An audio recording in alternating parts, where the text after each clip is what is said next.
I didn't realize something was wrong at first. There was no argument, no dramatic goodbye, no final message that I could analyze or replay.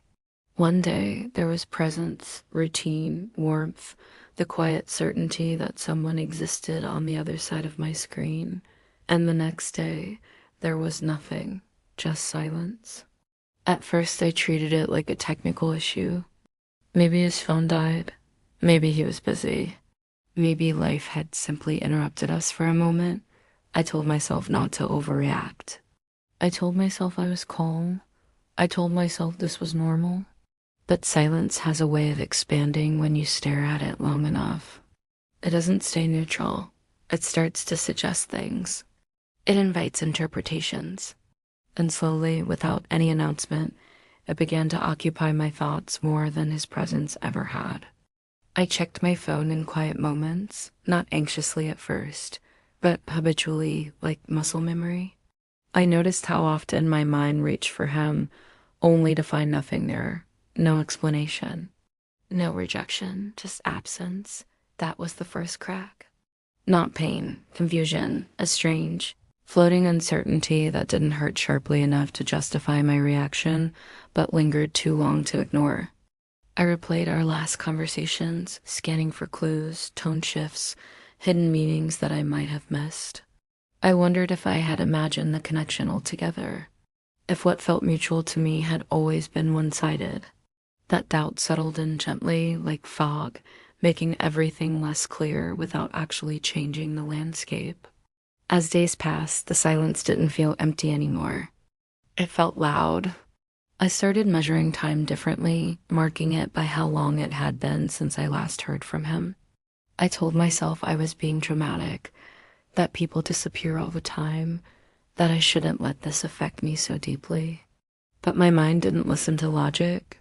It kept searching for resolution, for a narrative that made sense, for something solid to hold on to. And there was nothing. That's when the self-questioning began. Not about him, but about me.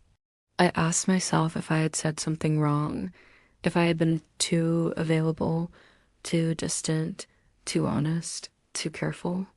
I wondered if I had misunderstood the signals, misread the affection, projected meaning where there was none.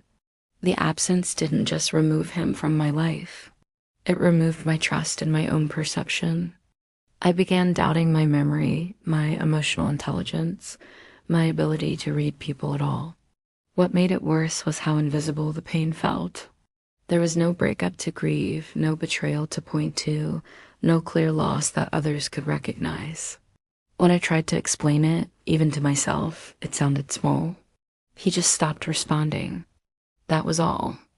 And yet, inside me, something was unraveling quietly.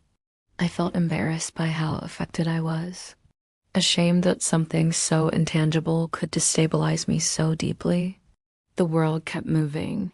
People texted back. Conversations continued. But my nervous system stayed stuck in that unanswered space. Every notification felt like a possibility. Every silence like confirmation. I noticed myself becoming hyper-aware, reading into delays, interpreting pauses as meaning. Ghosting didn't just end one connection. It rewired how I experienced all of them. I started shrinking emotionally, preemptively. I held back words I would have sent easily before. I softened my excitement, dulled my interest, guarded my curiosity. Somewhere along the way, I learned that disappearing was a risk and attachment was dangerous. Not consciously, subtly. My body learned it before my mind did. The most unsettling part was how normalized it became. I told myself this was just how dating worked now.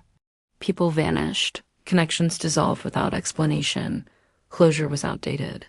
I convinced myself that wanting clarity meant being needy, that feeling hurt meant being weak. I intellectualized my pain into silence, telling myself I was evolved enough not to need answers. But late at night, when there was no distraction left, my mind returned to the same question. How could someone be so present one moment and non-existent the next? That question lingered, not because I wanted him back, but because my sense of reality needed coherence. and I couldn't find it. Over time, the confusion turned inward. I stopped wondering why he left and started wondering why I stayed stuck. Why the silence still echoed. Why I needed something from someone who had clearly chosen absence. That question felt heavier, more uncomfortable, because it pointed toward something I didn't want to see yet. The truth arrived slowly, not as a realization, but as a quiet shift. One day, I noticed that I hadn't checked my phone in hours. Another day, I realized I couldn't remember the exact sound of his voice. The silence didn't disappear, but it lost its power. It stopped demanding interpretation. It became just what it was, absence, and that's when something unsettling became clear. The damage wasn't caused by his disappearance. It was caused by the meaning I kept assigning to it.